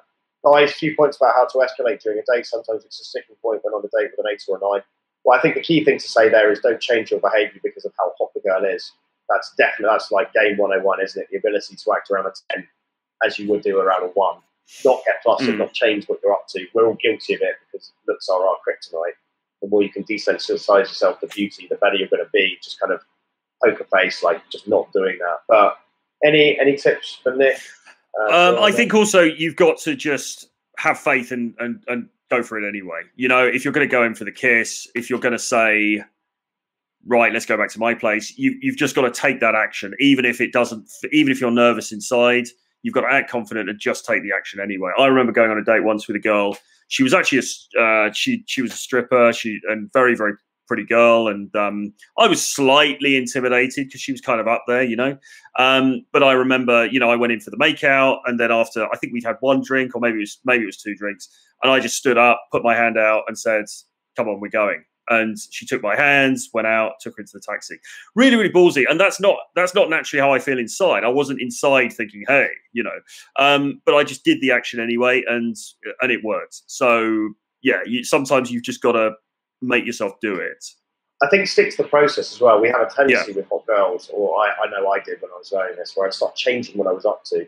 Like we both talked about it, changing the venue, taking them to high-end places when maybe we know we shouldn't have done it, just held our frame a bit, or acting in a weird sort of way because she was hot. And it's about just sticking to your structure you have, or that you've developed. You should have some, you know, an outline of what you're up to on the day. If you don't know about this, get in touch. Either send Troy an email or send me an email info@jamestusk.com. Part of what we work with them guys actually providing a date structure, how to verbally escalate, how to physically escalate. You need to know how to do this. You shouldn't be going on dates and just winging it and hoping for the best. It's not a good way of doing it. From structure comes freedom, doesn't it? After a while, you understand naturally what to do and where you should be in the date, but at the beginning, you don't want to be winging it. Lame Duck says, numbers are very flaky, so I'm always trying for an instant coffee date. Well, that's fine if you have the time to do that because you maybe don't have a job or whatever, but no, I'd say you should be focusing on taking phone numbers a lot of the time. Obviously, if the girl says, right, I'm leaving tomorrow, if you're in a city, or oh, I'm doing absolutely nothing now, and she's looking at you with these big puppy dog eyes like she really likes you, go for the instant date. But usually I'd say you're more time effective actually taking the number. If you're getting a lot of flakes, you're probably doing something wrong. You can probably do with some feedback on what you're up to. Get in touch, info@jamestusk.com. We can have a chat on WhatsApp, and maybe, you know, I can listen to one of your approaches if you've got it recorded, or maybe even come for a taste session, a training session with Troy in London if you're based there. But yeah, get some feedback on what you're doing, I think is the key point there, right? If your numbers are super flaky, there's probably something you're doing wrong. Absolutely. What do you think about no fat and the effects on us males by practicing it or not? Any comments on that? I just think it's over talked about really in the, you know, online. I think it's, I mean, you know, if it's like anything, moderation. Sure, if you're fapping up the whole time and you can't get out of the house because you've got your old porn mags piled up, then that's not a good situation to be in. But and I do think, you know, having periods of a break from it helps to get the motivation going, let's say. But I don't like the whole making it a big thing. It just seems a bit weird to me. I agree with you. I think it's a personal thing, isn't it? As long as you're not overly masturbating to the point where you have no sex drive to go out. I don't really have guys who are always asking me, what's your position on it? I don't have a position. Whatever works best for you, whatever makes you feel most energy, and then kind of that desire to go out and talk to girls. I mean, that's what you should be doing. You need to work yourself out. I just think it's a little bit. It seems a little bit odd to me to make a big online thing about the fact that you don't jerk off. It's just like it's bizarre, isn't it? Bizarre in some ways. No, I agree with you. Loving that coffee print on James' t-shirt. Well, yeah, you can see I'm floating. Only half a person because I have Brazilian COVID. And you can see my mansion behind me, my Brazilian mansion. I'm reading 48 Laws of Power, and it's really opening my eyes to a lot of things in life. Great. I'd recommend also reading the one Troy talked about, Art of Seduction, but also Laws of Human Nature. It's brilliant. Peterson is a good resource for being a well-rounded man. Yeah, until he got addicted to painkillers, and now he's on his deathbed, I believe. But he has got some good stuff to say. 48 Laws, very eye-opening. We got a tip from Michael. So, Michael, thanks for that. How would you make pickup fun for a group of new guys who like the dopamine high from video games like Call of Duty? I think gamifying it is important, actually going out there and having fun, not taking it too seriously. It's a bit of a contradiction, isn't it? Because we are in it for serious reasons. Essentially, we want to meet very high-value, attractive women, and the sexual marketplace takes no prisoners. So, ironically, it is quite a serious thing we're doing in terms of our own happiness over the long term. But yeah, how would you try? Troy, do you have any tips on for the guys on how to maybe make it more fun on a micro level? You know, not taking it too seriously, not almost going home after a bad session thinking, right, it's time to see myself off with a noose around my neck? I mean, how are things? Well, what are some things that have helped you? I think you do have to regard it as a game, as literally. I mean, they call it game for a reason, because it is a game. And in terms of how do you make it exciting, I mean, really the natural dopamine hits that you should get from doing this should be enough to sustain you anyway. I mean, I've never been a big gamer in terms of Call of Duty and that stuff, so I can't really compare. But I mean, for me, going out is like a form of game. You know, you go in because you never know what you're going to get. You never know what's going to happen. And yes, you know, you get rejections and all this kind of thing, but it's like a form of gambling, isn't it? In a sense, I don't mean it's gambling in the sense that there's no skill, but it's the same sort of thing where you never know. The next flip of the card, the next throw of the dice, could be the one that's gonna get you that thing, and that should be enough to spur you on. I think simply just making targets for yourself really helps as well. Like if you say to yourself in the early days, right, I'm going to go and do X number of approaches today, and then actually sticking to it, you make a little bit of a game about that as well, because it's not just about, is this girl going to like me or not? It's also about, I've got to make up my target for today. Otherwise, maybe I'm going to give myself a forfeit to pay or something. So I think that's helped me in the past also. Yeah, I think treating it like a bit of a human Sudoku, urban playground, really just putting yourself out there and trying to actually challenge yourself, being like, right, that's a tough social situation. How can I go and have a bit of fun with that? Yeah. And just the mindset of being playful. I think going out and just being like, you know, I want to add value to people's day today. And the best way of adding value, I believe, to a girl's life is making her laugh, making her smile, making her blush, some sort of cheesy, flirty emotion. So practicing being playful and enjoying the whole thing. I know, again, you know, but there were a few things more fun. I think I got addicted to just the feeling of just speaking to people. You know, when you're out in the summertime in London and you speak to 4 or 5 hot girls in different situations, maybe you get a couple of numbers, and there's just something, you get this very sociable kind of Zen-like feeling, don't you? Just, this is cool. I'm present. This is what life's about, human connection. So just enjoying that process as well. Yeah, exactly. And I mean, Torero used to talk about, you know, getting into flow state with it, which you can after a while. You know, you do a few approaches and then suddenly you're in the zone. And it's few things are as enjoyable as that, really. Well, with your clothes on, anyway. I agree. And just to follow up on Michael's comment, there is a 10-week program in Les running, 10 weeks to learn game, or the Approach Accelerator, which gets you up to doing 30 approaches a week over 5 or 6 hours by week 10. And that should generate 2 to 3 new days a week. That whole process is gamified. We've deliberately gamified it to make it fun, short, snappy, and so you enjoy your kind of hero's journey over 10 weeks. So get in touch. Just Google James Tusk Approach Academy Accelerator if you're interested in that. I think you'll find it online. I'm not sure who this guy is, Troy. Maybe you remember. I don't remember. Remember me, lol. Okay. What else do we got there?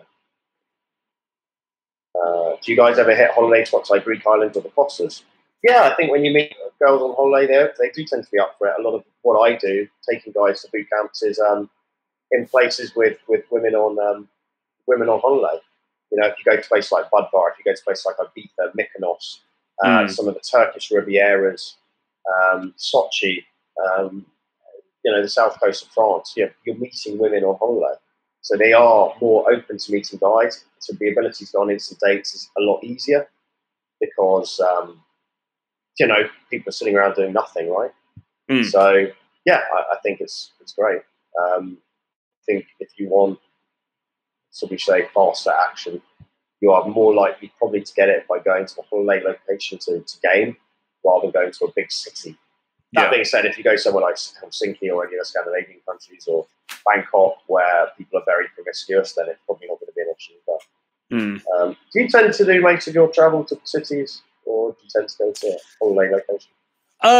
Well, these days more cities, I guess, but I've certainly been to Ibiza like more times than I could probably count. And I do like those seaside places. I like Croatia and Montenegro and stuff like that. There's a certain sort of like there's a special kind of atmosphere at those sort of places, I think. So I do really like that as well. Lil Biscuit, Arsehole Game Lol. J Media, speaking of Rolo, get Tusk on Rule 0. It sounds like a video game. Mystery, asking girls to drink pee only works on low self-esteem. Oh, Just be cautious. Use it. Why is Tusk morphed into a coffee table? Because I've got COVID, so I've gone see-through, and you can see behind me where my house is. It's one of the side effects. It's one of the side effects. Flying Puma, what should he do at Rule 0? These guys are 10% about mental masturbation. Tusk is 100% about action.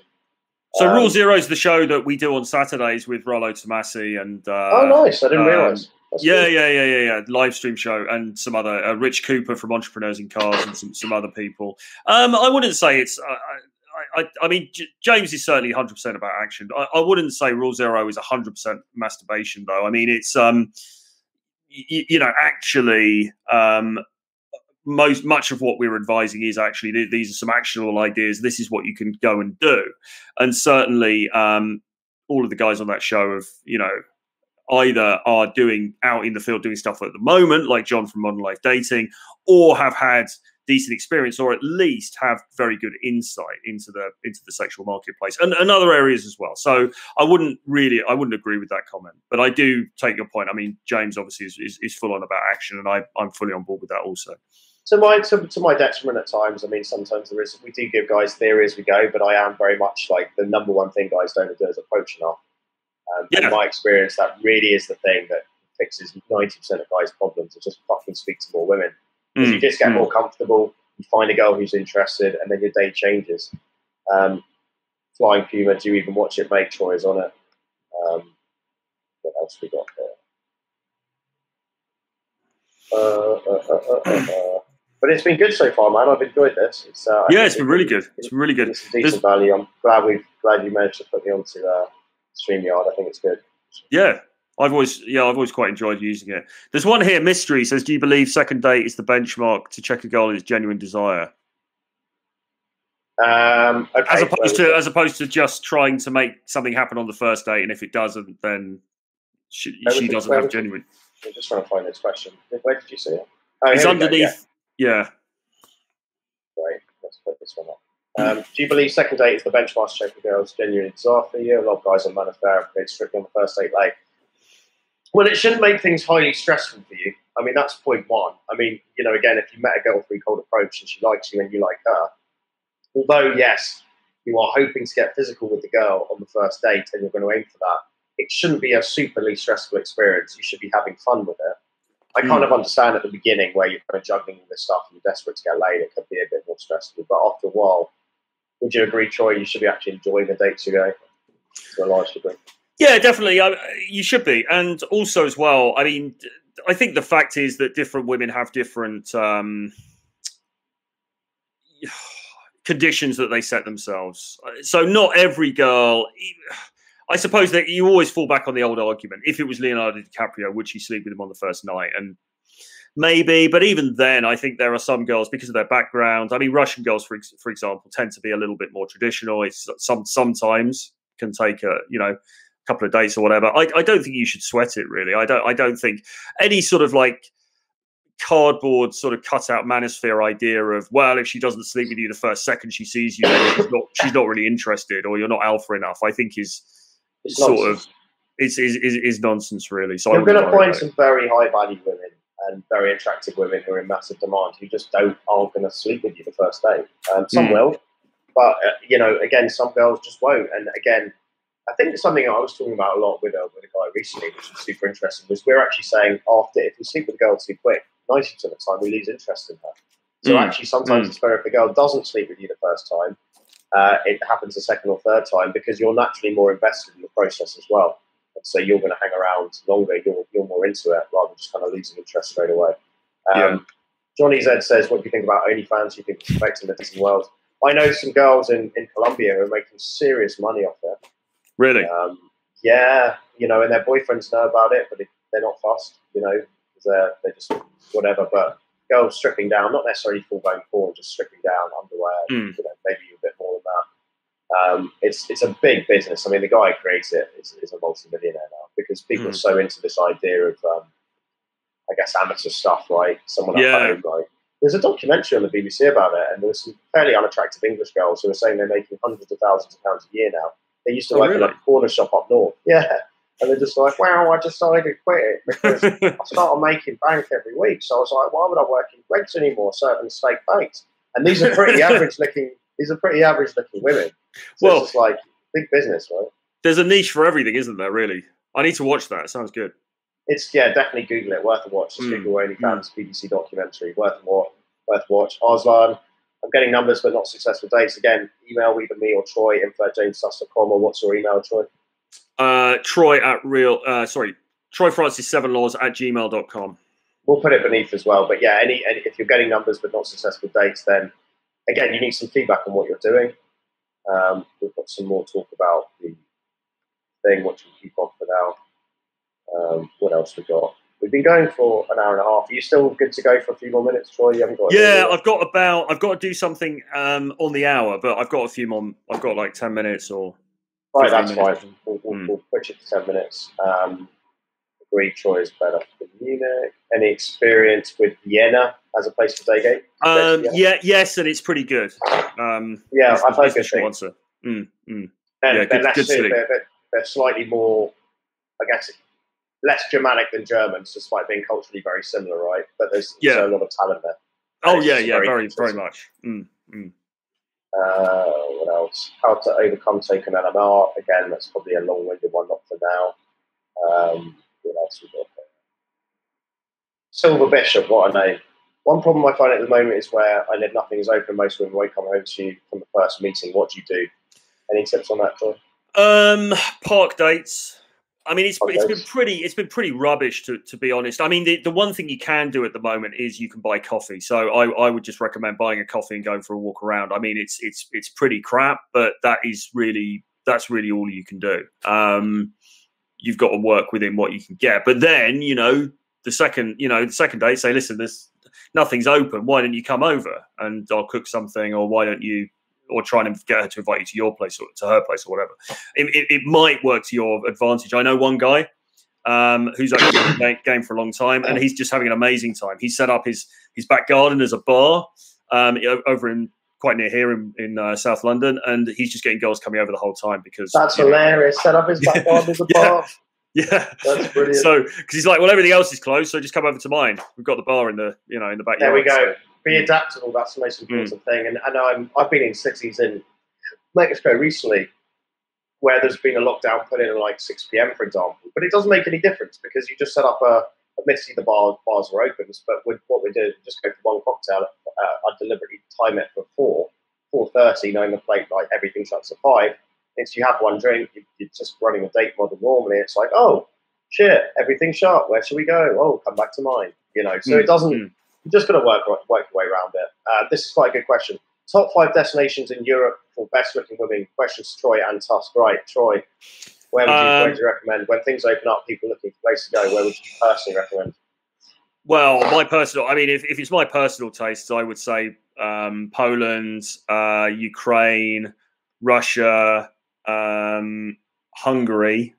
Any particular cities within these countries? So Poland. kind of Poland, Warsaw, Russia, St. Petersburg, Kiev or Odessa in Ukraine, and what else have we got? Budapest. I know you've said that you're not a huge fan, but I do really like Budapest. I think the women are fantastic there as well. And I might throw a couple here and say Italy, actually, in Rome, just because I love Italian. Right. That's super fascinating because my experience with Rome was pretty hard. Didn't really see many hot girls, but maybe I just didn't know what I was doing. And yeah, well, it's probably not. It's not the easiest place. It's never going to be an easy place. Easy place in the sense that because obviously, well, our value. It's like Germany. I mean, we don't.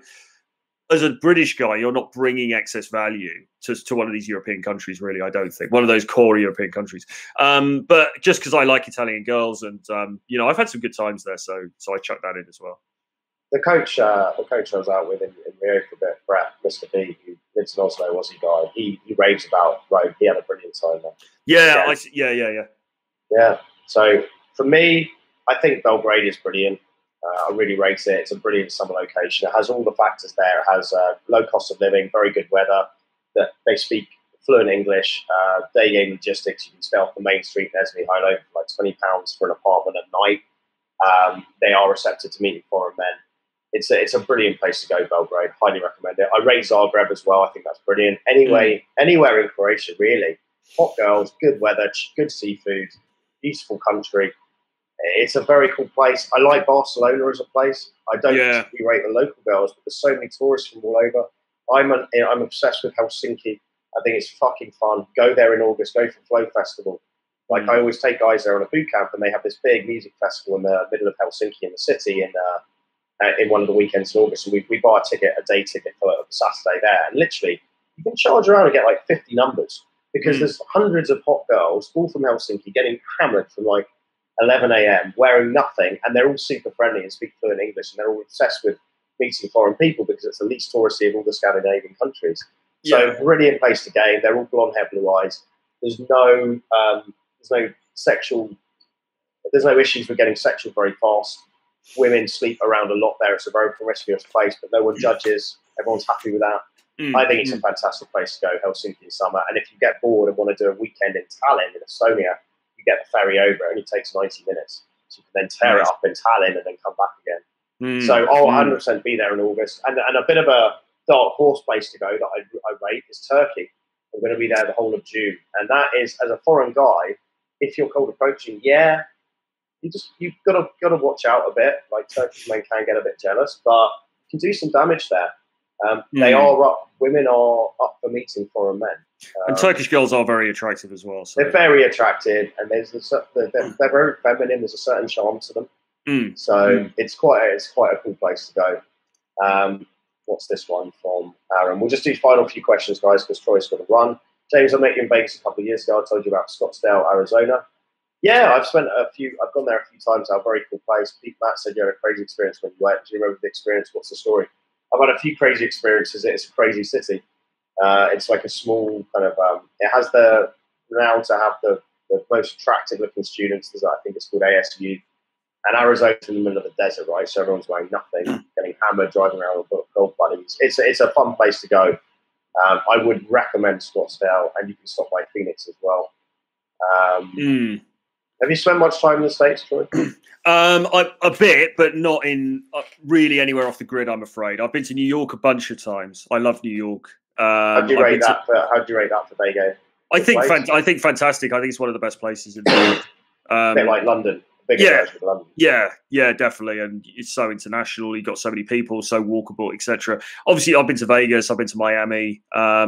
That's about it, I think. I haven't done loads in America. I'd like to do a bit more. Did you rate Miami out of interest?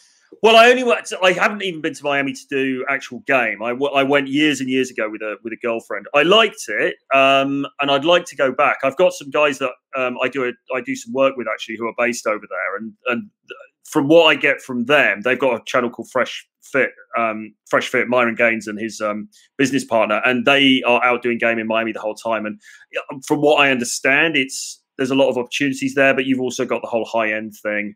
You know, you've got loads of it, sort of very high value guys out there, et cetera, et cetera. So there's a lot of like competition there on the higher echelons, but at the same time, it's a good day game place as well. So yeah, I'd like to visit again, hopefully this year at some point. Yeah, for sure. I'm going to be there in September, hopefully, in New York. Although I don't think Fashion Week's going to go ahead. New York's a bit of a mess at the moment, isn't it? I think that's about it for questions. The final one I can answer comprehensively. Did you ever meet or bang any of the female British racing coaches? I've met Hayley Quinn, and I worked with Kezia for a number of years, but I haven't slept with either of them. I met Hayley Quinn. Yeah. And I also haven't had any intercourse with her, but she's a very nice. She's a very nice lady. I did not have sexual relations with that woman. To be open. Well, we know Hayley Quinn. Hayley Quinn is, of course, because she works with Dan as well, doesn't she? So there's that sort Camera Dan, yeah. Who I haven't seen for a long time. Have you caught up with him recently? I haven't met him for a while. I've had a few chats with him and stuff like that. I think he's working on some other stuff at the moment, But yeah, I've had a little bit of engagement with him, but I haven't actually met up with him for a while. So yeah, it'd be good when I come back to London, we can all go and meet up and maybe do some infields and charge around a bit from time to time. It's been a while, hasn't it? Any final thoughts? Well, I'd say, guys, yeah, me and Troy, once London opens in mid-April, we will be running a one-off London boot camp. So we'll probably take 3 or 4 students, price it at £19.79. There'll be 4 hours a day training Thursday, 4 hours Friday, 4 hours Saturday, 4 hours Sunday. So come and work with me and Troy. London will be open. It's going to be electric. If you're interested in that collaboration, then email me, info@jamestusk.com, and we will set up a call with either myself or Troy, or maybe a joint call, and then just figure out, why you're doing the training, how we can help you, what to expect. But if you've watched our content for a while and you resonate with it, I mean, you kind of know what you're going to get with that. It's like a tin of Ronsil paint, does what it says in the tin. Basically getting you to approach a lot in different scenarios, teach you the day game structure, practice your flirting, practice your teasing, and get you understanding when the girl's hooked, and to dial down the energy and making that decision whether to go for a number or an instant date, and then taking you through the texting and hopefully getting you on some dates. And if you're based in London, brilliant. If you're coming from somewhere else into London, that's also fine. We can help you with where to stay. The date will be confirmed with that, and I'll make sure I post it everywhere on my Facebook and Insta and stuff like that. But I think it was it 15th? He said he was opening up? Is what we'll do. We'll time it for just after he's open. Yes, I think it is. Well, certainly after the end of March, households can mix from March the 29th. And I think the shops are going to be open into April. So yeah. But obviously we can confirm dates. But yeah, I mean, mid-April, I think things are going to be certainly up and running in a way that they're not at the moment. Yeah, I think so. We'll confirm. Let me just very quickly just drag up the calendar so I can see the dates in front of me. So I should be back on the 12th. So we could probably aim, it will either be the 15th till Thursday the 15th till Sunday the 18th, or potentially Thursday the 22nd to Sunday the 25th. Maybe the second date will be better to do. And yeah, I'm excited for it. Any final thoughts, Troy? Well, I think that this summer is going to be amazing. I think that this spring and then going into summer, it's going to be awesome, because things are going to start to open up, certainly in the UK, but elsewhere as well. That these opportunities are going to start to present themselves again, and now is the time really to start thinking about your return to the social scene and to getting out there and to interacting, because it's going to come back, and I think we're going to, all being well, I think we're going to see a bit of a golden age this summer. So I actually agree with you, and it's been fascinating speaking to a lot of guys. A lot of guys have gone over to Mexico to work with myself or Les, or have come to Brazil, and they're all saying the same thing, which is we understand that life is moving in a different direction now, in the sense that even if you're not an entrepreneur, you don't work for yourself, you work for a corporation. You have the ability to work. You're not. The office culture is never going to return to what we knew it as. And people are going to be remote working for a while. And now I think people are realizing, right, I can't rely on Tinder. I have to learn these social skills, because I'm going to be in a foreign country and I need to be able to meet people. So, yeah, I'm super excited for where this is all going. And I think more and more people are going to be learning, these type of skills, learning to communicate with girls in the daytime in different environments, sober. It's, as you say, Troy, it's a golden age, I think, coming up, and especially when things open up in Europe this year, I think it's going to be a carnival-style atmosphere. I'm super excited. It's going to be the best year yet, I think. And we're going to be right there to help you guys through it. Come and join us in London in mid-April for this training, if you're keen. Or I'm sure me and Troy will be collaborating in Mother Russia in July, and maybe some other locations as well. Get in touch with me, info@jamestusk.com, if you want to see my schedule. I post it on Facebook and Instagram. Nothing else to say, is there? I guess no. The best email for me, by the way, is troy@realtroyfrancis.com. That's the easiest one. So let's type that in now, so people have it. Troy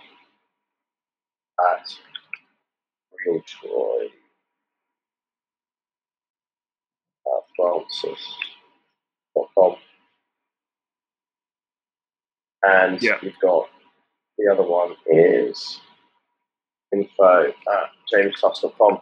Email either of us if you are keen to get involved with this April London bootcamp, and we'll stick you guys on a group together. But probably we'll take 4 guys. I think that'll be a nice ratio, me and Troy running it, and then up to 4 students. First come, first serve. 1979 for all 4 days in total. And yeah, I'm super excited to come back to London, actually. I've been gone now for a while, so pumped. And it's been a pleasure catching up, Troy. Yeah, and it's been a pleasure catching up. Again, massive thanks to you coming on and providing a shitload of value as usual. We'll do this again soon. And Absolutely. if you guys do have any questions that we haven't been able to answer, you've got our email addresses below. Either email Troy, include your WhatsApp number, or email me, include your WhatsApp number, and we will endeavour to answer your questions. And, absolutely. Pleasure to see you as always, James, and thanks ever so much for having me on. No problem at all. We'll catch up soon. Cheers. Good stuff. See ya.